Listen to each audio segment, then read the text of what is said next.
Welcome to Child Development and Pedagogy, complete Masterclass 20-question interactive evaluation series. Question 1. A child increases in height by 3 inches and weight by 5 pounds over a 6-month period. How are these quantitative changes scientifically categorized? Correct answer is option C. Growth represents physical, quantitative changes like height and weight that are strictly numerical and measurable. In contrast, development encompasses qualitative functional progression across cognitive, motor, linguistic, and socio-emotional domains. Question 2. An infant learns to stabilize and lift their head, followed by controlling their torso to sit, before they can crawl or walk. Which universal developmental principle is illustrated? Correct answer is option C. The Cephalocaudal principle states that physical growth and motor control progress from head to toe. An infant develops voluntary control of the head and eyes first, followed by the upper trunk, arms, and eventually lower limbs. Question 3.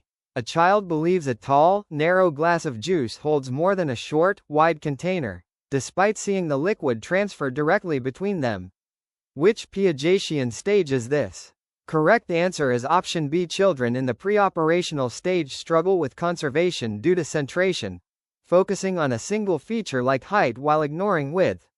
They also exhibit irreversibility, lacking the ability to mentally reverse physical actions. Question 4. According to Vygotsky's social constructivism, what constitutes the most fertile learning environment for a student? Correct answer is option C. The zone of proximal development represents the gap between what a learner can achieve independently and what they can accomplish with guided support. Learning is optimized through scaffolding provided by a more knowledgeable other. Question 5. A child believes they must follow a classroom rule strictly to ensure they do not lose recess or get written up. What level of Kohlberg's theory does this reflect? Correct answer is option C. Pre-conventional morality is characterized by stage 1 punishment and obedience orientation, where rules are obeyed strictly to avoid immediate personal consequences. Moral reasoning is driven by self-interest rather than social harmony or ethical principles. Question 6. An adolescent struggles with the psychological questions: who am I? What are my core values? And where do I fit? Which developmental crisis does this signify? Correct answer is option B. In Erikson's theory, adolescence centers on the crisis of identity versus role confusion. Individuals actively explore personal values, social roles, and occupational direction to form a stable self-concept. Question 7. Which concept proposed by Noam Chomsky explains why toddlers extract highly complex structural syntax from environments with minimal formal instruction? Correct answer is option C. Chomsky's nativist theory posits that human brains feature an innate language acquisition device, LAD. This biological mechanism enables children to naturally extract universal grammar rules from spoken language. Question 8. In Abraham Maslow's original hierarchy of needs model, which of the following represents a primary, growth need, rather than a deficiency need? Correct answer is option C. Self-actualization is classified as a growth or being need, B need, which arises from a desire for personal fulfillment rather than lack. Lower levels like physiological, safety, and esteem needs are deficiency needs, D needs. Question 9. A child shows an extraordinary capacity to identify ecological patterns, categorize local flora and fauna, and study geographical terrain. Which intelligence is this? Correct answer is option C. Naturalistic intelligence. In Howard Gardner's multiple intelligences theory involves sensitivity to the natural world. It highlights skills in recognizing, classifying, and understanding species and ecological features. Question 10. A student struggles with theoretical geometry but shows outstanding ability when fixing physical automobile engines in the workshop. Which Sternberg intelligence is strong? Correct answer is option C. Contextual or practical intelligence reflects the ability to apply skills to real-world tasks and practical problem-solving. It focuses on adapting effectively to immediate everyday situations rather than abstract academic analysis. Question 11. Which distinct cognitive process, defined by J.P. Guilford, involves generating multiple alternative, nonlinear solutions to an open-ended problem? Correct answer is option B. Divergent thinking is characterized by cognitive flexibility, originality, and the generation of multiple creative solutions to an open problem.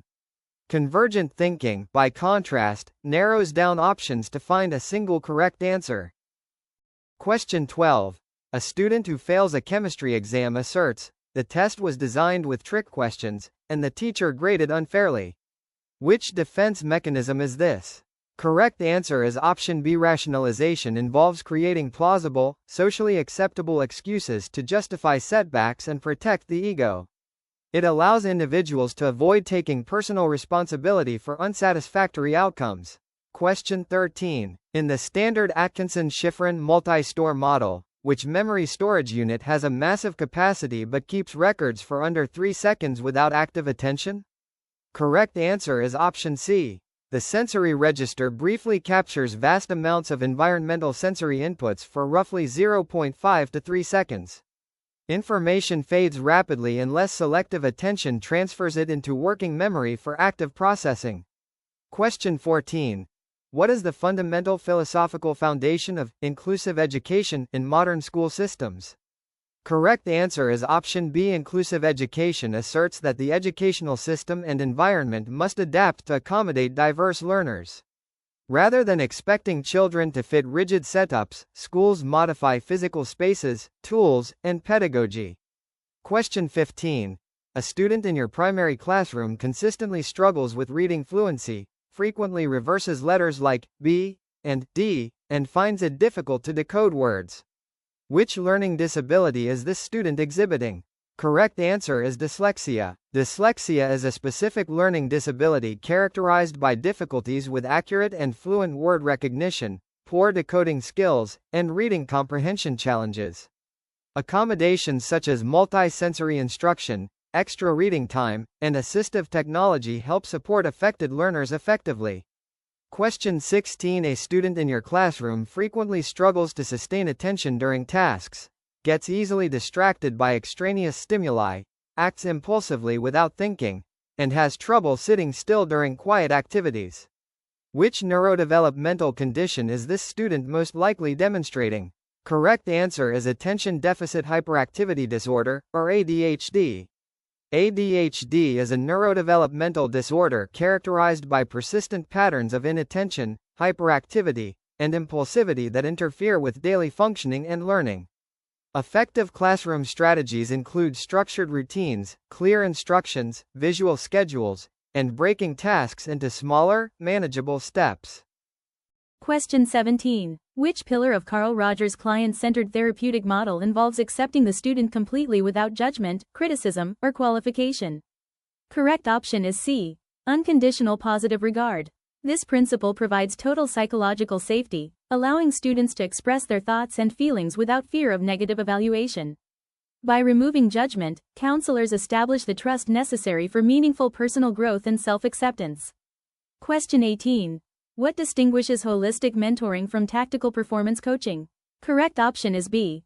Holistic mentoring prioritizes long-term career, identity, and personal growth through a supportive, relationship-driven approach. Unlike short-term tactical coaching, it positions the guide as an experienced role model and sounding board for overall development. This approach helps build foundational self-awareness alongside academic and life goals. Question 19. Why is self-directed play-based learning considered the cornerstone of early childhood care and education, ECE? Correct option is B.